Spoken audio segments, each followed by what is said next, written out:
Gloire à Dieu. Ah, vous êtes formidables, vous souriez, vous êtes bien détendus ce matin. Allez, on va continuer. Le thème, une église en bonne santé. Oui, ça va, tout s'accroche, tout est lié. Parce que le Saint-Esprit sait comment, il connaît nos besoins. On veut être une église, on ne veut pas être une église de façade, vous savez, une église traditionnelle. On n'a rien contre les églises, bien sûr, on n'est pas là pour, excusez l'expression, se tirer dans les pattes, mais on est là pour vraiment offrir à notre Seigneur une église de qualité. Alléluia, une église qui plaît à notre Seigneur. Et vous le savez, vous le savez que des fois, il faut se secouer un petit peu les plumes là, parce qu'on a tendance à rentrer dans des habitudes, on a tendance à rentrer dans des traditions, on a tendance à se laisser gagner par le monde aussi. C'est pas vrai?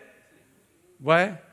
C'est comme ça, c'est notre nature humaine. On n'aime pas être bousculé, on n'aime pas aller vers du travail supplémentaire, on n'aime pas aller vers une organisation. Non, on aime bien nos repères. Moi, je le vois, vous êtes toujours assis au même endroit.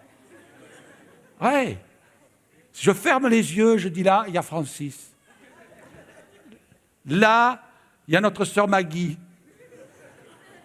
Bon, toujours au même endroit. Il faudrait marquer votre nom sur la chaise. Là, le pasteur Alain. Ben ouais, je suis toujours au même endroit aussi. Hein. Vous voyez, finalement, on a toujours, on a notre train-train. Et puis, on n'aime pas que ça bouscule quelquefois. Mais le Seigneur veut nous bousculer parce que finalement, c'est ce qui nous permet de garder une jeunesse spirituelle. Et on a vu ensemble, déjà, je fais un petit résumé, donc on a vu ensemble qu'une église en bonne santé, c'est une église mature, donc qui développe la maturité. Hein. On n'accepterait pas que notre garçon de 18 ans il soit toujours dans le berceau, qu'on soit toujours obligé de le promener dans la petite chaise roulante là, de bébé. Non, ça ne va pas. Une église, elle est mature, elle est tournée vers les autres, c'est-à-dire elle sort de l'égocentrisme propre à l'enfant. Donc on se tourne vers les autres. Qu'est-ce que je peux faire pour les autres? Donc on aurait tendance à chercher notre confort. C'est la nature humaine qui est comme ça. On veut être bien, on ne veut pas être trop dérangé. Hein? Et non, il faut aller vers un regard vers les autres. Une église en bonne santé, c'est une église qui est enthousiaste. Elle se réjouit de l'œuvre de Dieu. Elle se réjouit de la bénédiction des autres. Elle se réjouit de ce que Dieu permet à son œuvre d'avancer. C'est tellement important. La troisième chose qu'on a notée, c'est une église visionnaire. Elle a une vision. Elle n'accepte pas le statu quo. Oh, c'est formidable, on est bien comme ça, on va rester comme ça jusqu'au retour de Jésus. Non, le Seigneur nous dit, il faut aller dans la vision, il faut aller dans des projets. Et il faut que vous ayez de bons projets. Et c'est bon quand on a des projets. Je vais vous en parler ce matin encore un petit peu. Et c'est tellement important. Il y a des besoins. C'est une église qui enfante. Je ne veux pas le bébé, au secours. Eh non, Seigneur, il faut faire face. Parce que Rachel, elle a dit à Jacob, donne-moi des enfants, sinon je meurs. Et l'Église, elle meurt si elle n'enfante plus. Et ça, on sait que c'est une vérité.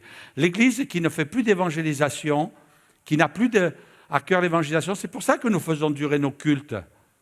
Parce qu'on veut marquer aussi des temps d'évangélisation où on prie pour les malades, où on prie pour ceux qui sont encore prisonniers du péché. Et ce matin, on l'a encore fait. Et puis Dieu fait des miracles, alléluia. C'est une église aussi, et ça, on a vu ça, c'est une église généreuse. C'est une église qui donne et une église qui se donne. Hein? On voit dans la parole de Dieu que les gens se sont donnés. Paul disait, je me dépenserai moi-même aussi pour vous. Ne parlez pas d'argent forcément, c'est déjà important, mais il y a aussi le fait de se donner soi-même. Et ça manque quelquefois. C'est une église aussi qui sait où sont ses priorités.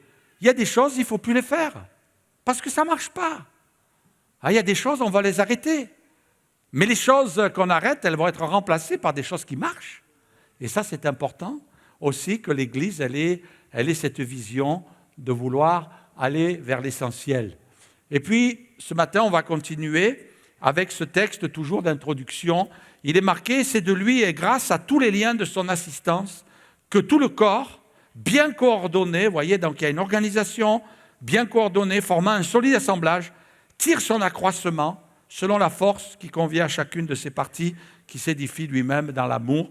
L'Église, elle est appelée à croître, elle est appelée à grandir. Et ce matin, j'ai vraiment à cœur quelque chose de particulier, c'est que c'est important que l'Église, elle aille vers la guérison de ses blessures du passé. Soyez rassurés, ce n'est pas un constat que je fais ici, mais c'est un constat que je fais d'une manière générale. J'ai pratiqué le ministère, j'ai fait des tournées, j'ai apporté des thèmes comme j'apporte quelquefois les dimanches sur l'anxiété, la dépression, le suicide, la mort et bien d'autres sujets aussi. Et je m'aperçois qu'on a dans nos églises beaucoup de gens qui vivent avec les blessures du passé. Et pourtant, Jésus est venu pour nous guérir. Et ce texte, un jour, m'a frappé, et ce qui m'a amené, avec mes faibles moyens, avec mes faibles capacités, m'a amené à développer ce travail de soins pastoraux, de relations d'aide ou de cure d'âme, appelez ça comme vous voulez. C'est quelque chose qui a toujours existé, qui existera toujours. Parce que dans l'Église, il y a des gens qui sont blessés. Et ces blessures, elles sont des blessures du passé. Ça peut remonter jusqu'à notre enfance. Et j'ai pratiqué dans ma propre vie des délivrances, des guérisons, mais pas forcément du péché. J'ai eu dans ma propre famille une de mes sœurs qui a fait une tentative de suicide. Quand vous avez 10-12 ans, ça vous marque à vie. Ça développe des anxiétés, ça développe des peurs. Peur de la mort, peur que quelqu'un de chez vous se suicide. Et cette peur, elle vous suit. Et puis un jour, il y a une révélation, il y a un flash, c'est ce qu'on appelle un flash. Un flash où le Seigneur met en évidence une peur, une crainte, et puis là, vous obtenez la guérison. Et déjà, de savoir que ça vient de votre enfance, le Seigneur vous a donné la maîtrise pour gérer cela. Dans les églises, il y a toutes sortes de brebis. Il y a toutes sortes de brebis dans les églises. Regardez celle-là, elle est toute belle, elle est toute mignonne. Ah, c'est une belle brebis.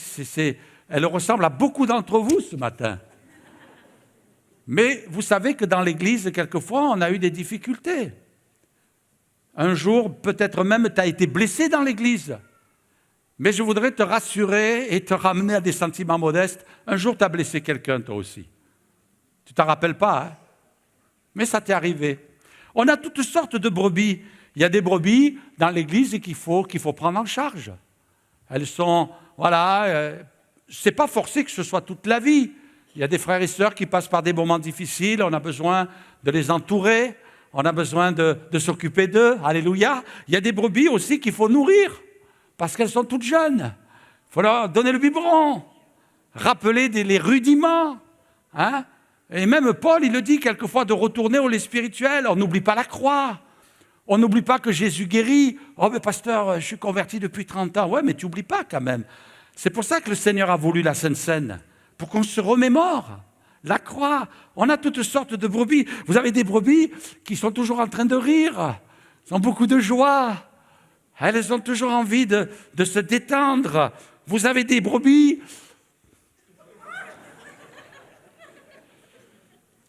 qui sont un petit peu particulières. Ouais, c'est le look. David, ça ne nous arrivera jamais, ça. Hein? Nous, on est tranquille. Il y a des brebis quelquefois avec, vous voyez, qui sont un petit peu particulières. On a même des brebis tête en l'air. C'est pas vrai? Bon, je nommerai personne, hein?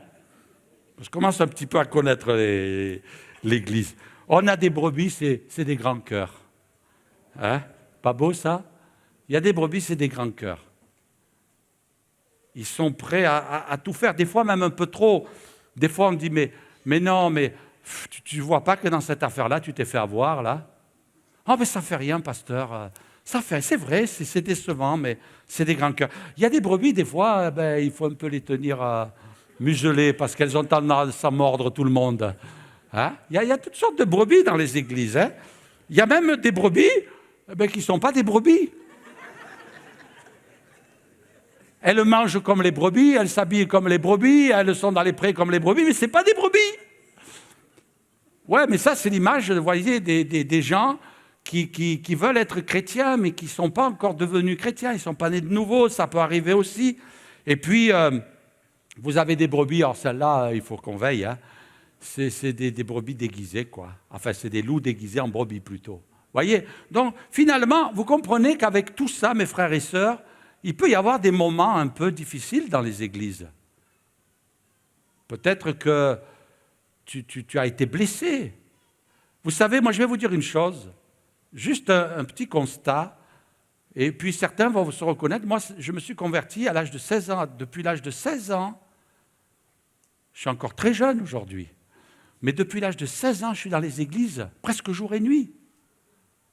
Vous comprenez que j'ai passé, si je devais faire, quand je dis jour et nuit, je schématise, bien sûr, vous m'avez compris, mais si je devais essayer de faire un calcul de combien d'heures vous avez passé en contact avec le peuple de Dieu, dans les activités, avec des frères et sœurs, même en les recevant chez vous quelquefois, comptez ces heures et comptez le temps que vous avez passé dans le monde. Forcément, dans les églises, il y a de fortes chances que vous ayez connu des souffrances.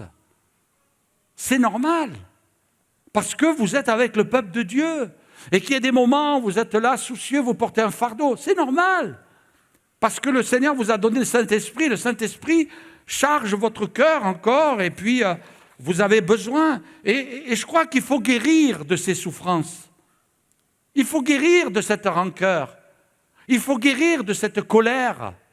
Parce que quelquefois, il peut y rester de la colère dans nos cœurs. Oui, pasteur, je suis en colère. Je ne vous dis pas le nombre de gens que j'ai rencontrés me disant « je suis en colère contre des frères et sœurs ». Même des gens qui m'ont dit « je suis en colère contre le pasteur ». Oui, vous ne pouvez pas savoir. Et sûrement qu'il y a des gens qui sont allés voir d'autres qui ont dit « ouais, je suis en colère contre le pasteur Alain ». Mais oui, mais vous imaginez un petit peu tout ce que je raconte ? Tous les contacts, les entretiens, ça peut quelquefois, il peut y avoir des moments où on peut faillir. Mais le Seigneur nous dit de pardonner. Parce que si tu ne pardonnes pas, tu ne seras pas guéri. Le pardon, c'est un principe de guérison. Il y a des gens qui ont été abusés au travail, parmi un membre de leur famille, quand ils étaient enfants. Mais le Seigneur nous dit aussi pardonner. Mais Seigneur, j'arrive pas. J'arrive pas. Mais le pardon va t'amener dans un processus de guérison. Il faut que tu guérisses, tu n'as pas le choix. Quelqu'un disait en matière de relation d'aide, tu n'es pas obligé de mourir avec tes souffrances. Tu peux renverser la vapeur. Et il y a des principes. Je bénis Dieu de ce que dans nos projets à venir, on est en train de réfléchir, de mettre en place une équipe pour aider, pour épauler, pour faire de la relation d'aide. Et puis, je sais que certains travaillent très fort et on a besoin de cela. Regardez, le Seigneur nous dit quelque chose de très important. Si quelqu'un est en Christ, il est une nouvelle création, les choses anciennes sont passées, toutes choses deviennent nouvelles. Donc, ce n'est pas quelque chose d'automatique. Il y a des gens qui pensent que le jour où ils se convertissent, paf, ils rentrent dans une bulle et ils disent « waouh, c'est beau, c'est merveilleux ». Non, après on ouvre vite les yeux et on réalise que avant que le passé passe, il faut du temps. Quelqu'un me disait, une spécialiste en relation d'aide qui même a une formation, c'est une chrétienne, et puis ils ont mis toute leur vie à ça, et qui, avec son mari, ont fait des études pour être psychologue aussi, thérapeute, me disait quelque chose, ça m'a marqué. Je dis tiens, je vais emmagasiner ça quelque part en moi. Il disait que quand on a une blessure physique, elle se cicatrise vite, et puis ceux qui aujourd'hui sont des psychologues spécialisés dans les attentats le savent très très bien ça. C'est pour ça que maintenant, dès qu'il y a une catastrophe quelque part, qui peut être climatique, qui peut être un phénomène d'attentat, on délègue toute une équipe de psychologues spécialisés. Ils savent que les blessures physiques guérissent très vite, mais les blessures du cœur, elles guérissent encore moins vite que les blessures psychiques. Le monde s'occupe des blessures psychiques, mais Jésus s'occupe des blessures du cœur. Alléluia. Et le passé, certains ont planché sur ce texte et ils se sont aperçus en l'étudiant que littéralement on devrait traduire « le passé passe petit à petit et les nouveautés viennent petit à petit ». Donc ce n'est pas quelque chose de paf, Ça vous tombe comme un paquet cadeau. Donc il faut commencer un travail. Et je voudrais vous encourager, mes frères et sœurs, parce que sinon l'Église, elle va avoir comme un boulet. Tu vas avoir comme un boulet dans ta vie. Tu vas rester sur ta chaise cloué. Parce que tu n'auras pas de dynamique dans ta vie chrétienne si tu ne passes pas par la guérison. Et si tu as été blessé par quelqu'un, si tu as été blessé dans l'Église, il faut que tu pardonnes. C'est indispensable. Autrement, tu ne peux pas continuer le travail. Parce que si tu ne respectes pas ce que le Dieu te dit et ce que la parole te dit, tu vas te trouver devant un mur et tu vas dire « j'arrive plus à avancer, et tout ce que je fais, ça ne marche pas. » Pourquoi? Parce que le Seigneur dira « tu as un mur là devant toi, il faut qu'il s'écroule ce mur. » Guéris, proclame la guérison, déclare la guérison dans ta vie. Et si tu as besoin d'aide, demande de l'aide. Parce qu'il y a aussi des gens, et vous allez le voir avec moi, que Dieu utilise pour la guérison. Jésus a dit dans l'évangile de Luc, vous l'avez affiché, Jésus dira « L'Esprit du Seigneur est sur moi, parce qu'il m'a oint pour annoncer de bonnes nouvelles aux pauvres, il m'a envoyé pour guérir, pour soigner, pour raffermir ceux qui ont le cœur brisé. » Et littéralement, ceux qui ont le cœur cassé, piétiné, broyé, cassé en morceaux. C'est triste, mes frères et sœurs, de voir quelquefois des gens brisés, cassés. Moi, j'ai écouté le témoignage de Christine Kane, qui prêche dans le monde entier à des femmes. Et alors, attention, mes frères et sœurs, accrochez-vous quand elle prêche. Moi, je reste la bouche ouverte, parce qu'il y a vraiment un message puissant. Mais cette femme, elle a été abusée, elle a été violée quand elle était enfant, elle a vécu des traumatismes. Et elle a fait de ces traumatismes quelque chose qu'elle allait renvoyer à la face de l'ennemi. « T'as voulu me détruire? Eh bien, je vais prêcher à tous les gens qui sont détruits que Jésus guérit. Les cœurs brisés, alléluia. Tu peux te servir de tes blessures pour te lever dans l'église et dire « Oui, c'est vrai, le diable a voulu me blesser. C'est vrai, je ne sais pas pourquoi je suis passé par ce chemin, mais je vais me servir de ce chemin de destruction pour aller vers ceux qui sont sur le chemin de la destruction et pour les aider. » Alléluia. Moi, j'ai compris ça un jour. Des fois, j'ai dit, Seigneur, mais pourquoi je vis ça? La vie, elle est dure, Seigneur, pourquoi? Mais le Seigneur m'a fait comprendre un jour. Il m'a dit, tu vis ça pour que je t'évite d'être trop dur à l'égard de ceux qui vivent ça. Et que tu ne sois pas trop sévère quand tu vas prêcher la parole. Que tu ne te prennes pas au sérieux, là, hey, je suis monsieur le pasteur.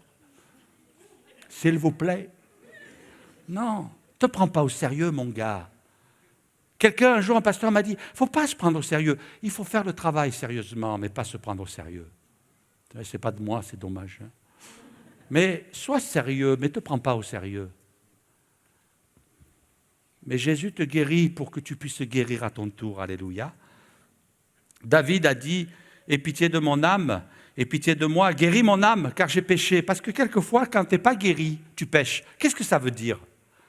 Ça veut dire que si tu n'es pas guéri, tu vas développer de la colère. La colère, ce n'est pas un péché, mais poussé à un certain point, ça devient un péché.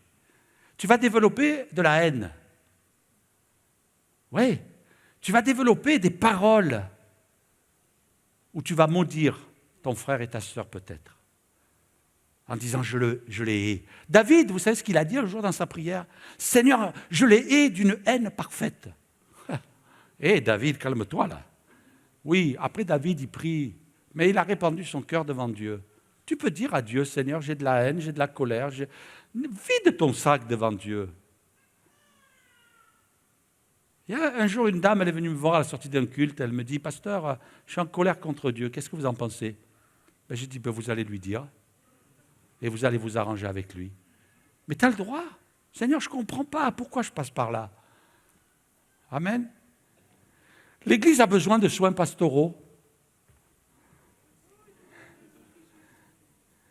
Et je crois que c'est très important, mes frères et sœurs, qu'on soit de ceux qui s'occupent de pratiquer des soins pastoraux. Regardez ce qu'il est marqué. Dieu va dénoncer ces mauvais pasteurs dans le livre de Zacharie.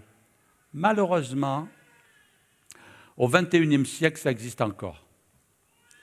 Et on a besoin de veiller. Et je voudrais vraiment vous encourager, mes frères et sœurs, faites attention où vous allez. Aujourd'hui, on voit des chrétiens satellites, vous savez. Ils ne savent pas vers quelle planète il faut se tourner. Alors des fois, on en a, ils sont sur la planète Terre, puis ils reviennent à l'église. Après, ils repartent ailleurs. Et ils repartent ailleurs. Bon, moi, quand quelqu'un vient me dire, pasteur, je veux changer d'église, ça me peine. Bon, allez, je vous dis la vérité, je ne suis pas là à dire, gloire à Dieu, alléluia, c'est bien ma soeur, ou mon frère. Non, j'ai de la peine, c'est normal. On aime nos brebis, on veut s'occuper du peuple de Dieu. Mais moi, je leur dis une chose, simplement, je leur dis, est-ce que tu as bien réfléchi? Mais par contre, si tu vas dans l'autre église, sois fidèle et reste là-bas. Quelque part, j'ai envie de lui dire, ne reviens pas, quoi. Il ne faut pas t'amuser à courir à droite, à gauche, là. C'est pas dire que la porte est fermée, mais réfléchis bien. Et si tu as bien réfléchi dans la prière et que Dieu t'a dit, va là-bas, non, tu te soumets, tu vas là-bas et tu y restes. Parce que je ne pense pas que le Saint-Esprit te fasse promener comme ça, de droite à gauche, surtout que dans la Bible, il est dit, n'abandonnez pas votre assemblée. Excusez-moi, mes frères et sœurs, mais c'est écrit dans la parole. Après, débrouillez-vous avec ça.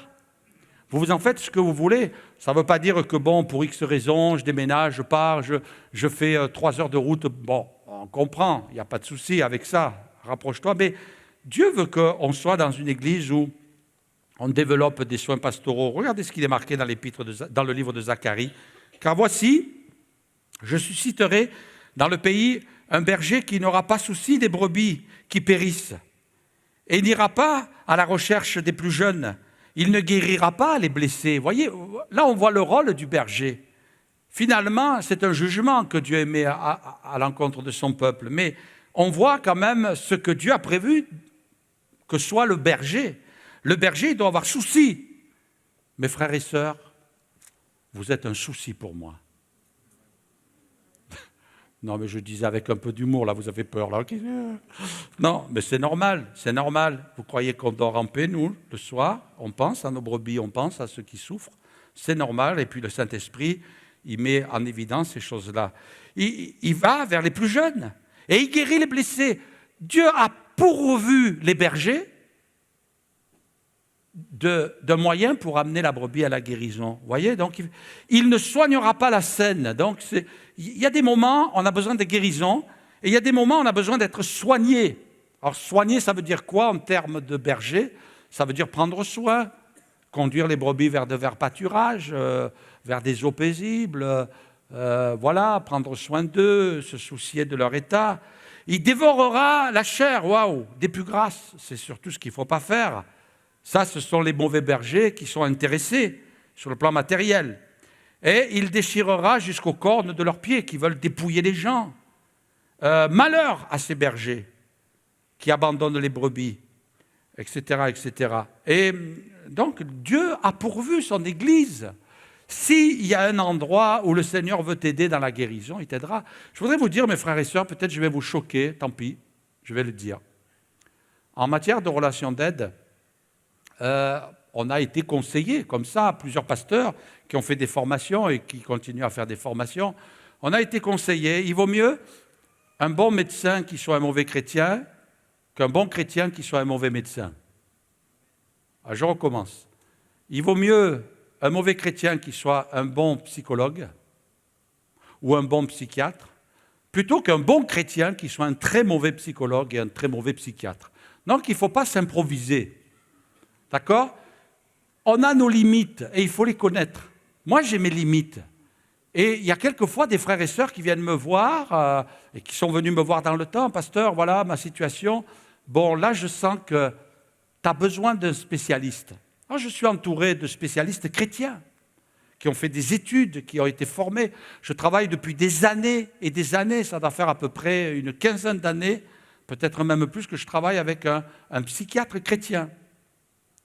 Je travaille aussi avec une psychologue chrétienne. Je travaille aussi avec des gens qui sont des spécialistes formés avec des diplômes, qui sont spécialisés dans la relation d'aide chrétienne.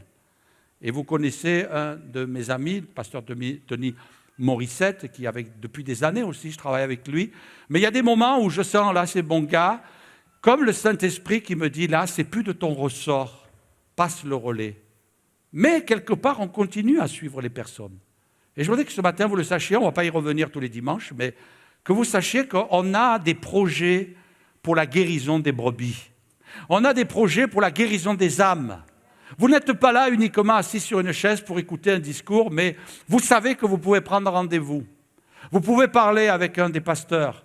Vous avez une équipe, l'épouse du pasteur. Vous avez des gens qui sont là aussi pour vous écouter. On va bientôt mettre en place, on attend un peu de se former un peu plus, mettre en place une équipe aussi qui pourra être près de vous. On n'est pas là pour se mettre en évidence, on est là pour aider la brebis blessée. Une église en bonne santé, c'est une église qui s'occupe de la santé de ses brebis. Amen. N'oubliez jamais cela, mes frères et sœurs. N'oubliez jamais cela. Et je voudrais que ce soit la vision de notre église. C'est vrai qu'il va nous arriver peut-être des gens un peu bizarres. Un jour, je me suis trouvé dans le bureau et le Seigneur m'a parlé très fort avec un réfugié. Et la personne est venue dans mon bureau, elle m'a dit, « Pasteur, j'ai quitté mon pays parce que j'ai été persécuté. Et pasteur, je n'ai plus rien, j'ai 0 revenu par mois. » Et vous savez, il peut vous effleurer cette pensée, mais le Saint-Esprit m'a vite parlé de vous faire plus ou moins sous-entendre que cette personne-là, quel apport elle va apporter à l'Église, si on regarde sur le plan humain. Mais le Saint-Esprit, ce jour-là, m'a parlé très fort et je n'avais pas ces pensées, je voudrais vous rassurer, mais de dire quel apport. Mais le Saint-Esprit est venu ce jour-là dans mon cœur, alors que la personne était en face de moi. Et j'ai senti cette parole de Dieu qui me disait, tu vois, cette personne-là, c'est une âme que j'aime. Alors prends-en soin. Prends-en soin. Mes frères et sœurs, soyons logiques. Il y a des gens qui peuvent arriver dans l'église, ils n'apportent rien. Ils apportent des problèmes. Enfin, comprenez-moi, comprenez très bien ce que je veux dire. Ils apportent un lot de problèmes parce que dans leur vie, il y a des problèmes. Il va falloir s'occuper d'eux. Il va falloir prendre soin d'eux. Il y en a certains même avec notre aide alimentaire, il va falloir les nourrir. Mais l'Église, elle est appelée à ça. Amen. Elle est appelée à ça. Un jour, il y a un pasteur qui a ouvert la porte, il faisait -20 dehors, et c'est un pays très froid. Je ne vais pas trop développé, mais un pays très froid, il devait faire -20, -30, et des fois ça descend même jusqu'à -40. Eh bien, il a ouvert la porte, il y avait une maman avec ses 2 petits-là qui étaient gelés, et puis qui disait, « Pasteur, aide-moi ». Le pasteur l'a regardé dans les yeux, il a dit, « Nous, on ne peut rien faire pour vous ici. Alors repartez ». Et il a fermé la porte.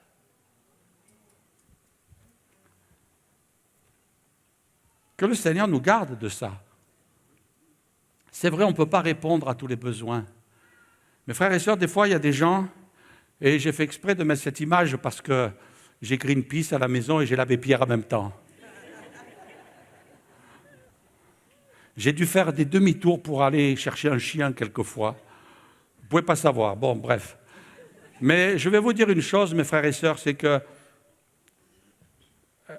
quand il y a des besoins, eh bien, on appelle les services sociaux pour loger des gens. Et puis, dimanche dernier, je ne sais pas si elle est là parmi nous ce matin, une dame qui s'appelle Joëlle, qui est venue aussi nous proposer son aide, et qu'on a mis en relation avec quelqu'un aussi pour aider une personne qui a perdu son logement. Et je crois que quelquefois, on pense que les pasteurs, on s'occupe que du spirituel, quelquefois on s'occupe du logement, on s'occupe de la nourriture, et béni soit Dieu pour les équipes qui travaillent au CABA, béni soit Dieu pour tous ceux qui ont adhéré à la GEF. Juste une parenthèse comme ça, là. Merci parce que vous nous aidez à développer le secteur social aussi. C'est tellement important. Et puis, moi, je ne vais peut-être pas pouvoir aller bien loin ce matin, mais peu importe, c'est un programme important. Et je voudrais juste que ce matin, on a souligné qu'un point, j'en avais prévu 3, j'étais respectueux dans la construction de mon message, mais on n'est pas prisonnier. Mais je voudrais ce matin que vous réalisiez, mes frères et sœurs, et insister là-dessus, qu'on a des faibles moyens, on est bien petit, on est peut-être maladroit, et je parle de moi surtout. Souvent, Isabelle me dit, tu sais, t'as pas été fin sur ce coup-là. Hein? Ma chérie, tu me remontes le moral. Oui, mais tu sais, il faut que je te perfectionne un peu. Hein? Il y a du boulot, je vous assure. Mais quelque part, on a peut-être été maladroit, on n'a pas toujours fait ce qu'il fallait. Mais je voudrais qu'on en fasse un sujet de prière, de dire Seigneur, aide-nous dans notre Église. On n'est pas là, excusez, on n'est pas là pour juste faire acte de présence. Il faut que notre cœur fonctionne. Un jour, j'ai eu un pasteur qui était un petit peu en colère à l'égard de quelqu'un. Et là, il a donné cette expression, il dit, moi je ne comprends pas qu'il réagisse comme ça. On dirait qu'il est en panne au niveau de son cœur. Et ça m'a marqué cette image, tiens, en panne au niveau de son cœur. Et ce matin, on pourrait peut-être regarder notre cœur, nos sentiments, notre attitude, notre comportement, et dire, t'en es où là? Est-ce que tu es en panne? Est-ce que ça tourne bien à l'intérieur? Est-ce que ça va bien? Et si ça va bien, Seigneur, tu es venu pour guérir les cœurs brisés, cassés, détruits, piétinés, en 1000 morceaux. Seigneur, je ne pourrais pas me présenter dans le ciel en disant « Ouais, mais Seigneur, tu sais ce que j'ai vécu. » Le Seigneur va te dire « Moi aussi, je sais ce que tu as vécu. » Mais tu ressembles à quelqu'un qui est malade et tu as sur la table, là, tu as le médicament pour te guérir, tu n'as pas voulu le prendre. Parce que moi, je suis venu pour guérir les cœurs brisés. Tu n'as pas voulu prendre le médicament. C'est ton problème. Et on sera confondu devant le Seigneur. On sera confondu. Et on dira, mais Seigneur, j'ai vécu, Seigneur, 40 ans dans cette peau-là, 50 ans dans cette peau, et j'ai vécu 50 ans de souffrance. Oui, mais dans mon programme, le Seigneur te dira, j'avais prévu la guérison. Et non seulement j'avais prévu la guérison, mais j'avais prévu un appel sur ta vie, pour que tu puisses aussi aider ceux qui ont besoin de guérison. Et là, qu'est-ce qu'on pourra dire au Seigneur? Rien du tout. Je crois qu'il faut remettre les choses en place. Souvent, on développe beaucoup de secteurs dans nos églises. Et des fois même un peu trop. On s'est tellement perfectionné qu'on n'accepte plus le moyen. On veut du perfectionné, on veut du parfait. Mais le Seigneur dit, tu as mis tes priorités pas forcément au bon endroit. Ça serait peut-être temps de réviser et de revenir à des petites choses. Et je crois que le Seigneur nous invite à revenir à des petites choses des fois qu'on a oubliées. Je me rappelle ce pasteur, il a témoigné de cela, je l'ai déjà dit, mais laissez-moi le redire, c'est tellement beau. Elle est tellement belle cette histoire de ce pasteur aux États-Unis, Jim Cymbala, de l'église de Brooklyn, Tabernacle, à New York, qui un jour a vu quelqu'un qui s'est approché, qui visiblement ressemblait à quelqu'un qui vit dans les rues et qui n'a pas forcément de bonnes odeurs, venu pour la prière. Et là, quand il a vu venir, qu'il insistait, il a sorti un billet de $5 et il lui a donné. Et il lui a dit, bon, tu as ce qu'il faut. Et cet homme de lui ramener le billet et dire, moi je ne veux pas de ton billet, moi je veux la prière et je veux que Jésus me guérisse. Et là, il l'a pris dans ses bras et il l'a pleuré dans ses bras parce qu'il s'est senti mal par rapport au Seigneur en disant, je suis devenu un pasteur des États-Unis. On n'a rien contre les pasteurs des États-Unis, bien sûr. Mais voilà, qui se $5, $10, $20. Mais cet homme avait besoin de Jésus. Et quelquefois, on a des gens devant nous. Ça ne veut pas dire qu'il ne faut pas donner des dollars. Ça ne veut pas dire que si on a un étudiant qui vient de l'étranger, lui dire « Est-ce que tu manges bien? Est-ce que tu manges 2, 3 repas par jour ?» J'ai eu des surprises, mes frères et sœurs. Des étudiants qui me disaient « Pasteur, non, parce que moi, dans mon pays, on n'a pas beaucoup d'argent. Mes parents ont tout mis pour me payer les études ici en France. Je ne prends qu'un repas par jour. Ce n'est pas normal. Il faut qu'on t'aide, il faut qu'on soit là. » Et ce matin, je voudrais profiter aussi pour dire, il y a des frères et sœurs, vous hésitez, vous êtes dans le besoin, peut-être vous avez honte, et je comprends cette honte. Pasteur, on n'a pas à manger. On a une sœur de l'église qui n'avait plus rien à manger, ni pour elle, ni pour son enfant. Il fallait faire des colis d'urgence. Mais on se dit, mais moi je suis malheureux, je me dis, mais pourquoi on est passé à côté? Pourquoi la sœur? Pourquoi le frère? Pourquoi la personne, elle n'a rien fait? Elle n'a rien dit. Nous, on est là, on mange nos repas, bon, on ne mange pas énorme, mais on mange normalement, on dort dans un bon lit, on a le chauffage. Il y a des gens qui souffrent. Et je crois que notre Église, elle doit prendre conscience de ça. excusez l'expression et nullement la pensée de ça, mais pas de gens qui vont profiter de la situation, mais de gens qui ont besoin. Et quand il y a une sœur, un frère qui pleure chez lui en disant « Seigneur, je n'ai pas la nourriture », et l'Église, elle a peut-être quelque chose à faire. Et je voudrais vraiment qu'on prenne à cœur cela un peu plus. Je ne dis pas que ce n'est pas le cas. Comprenez-moi bien, mes frères et sœurs, ce n'est pas de la critique, ce n'est pas du jugement, mais c'est peut-être une reconsidération de quelque chose, les blessures de la vie, des gens en souffrance, et que l'Église soit un endroit où on prend soin de chacun. Amen. Je termine, c'est l'heure, et je réserve d'autres passages aussi pour les prochaines fois. Dans tous les cas, on va prier, et je vous invite vous aussi à prier. Et je voudrais vous inviter aussi à prier pour ceux qui sont en train de prendre des cours en ce moment, en relation d'aide, et qui commencent à se former, qui ont déjà un cœur là de berger qui va aller vers la brebis, qui va aller pour soigner la brebis.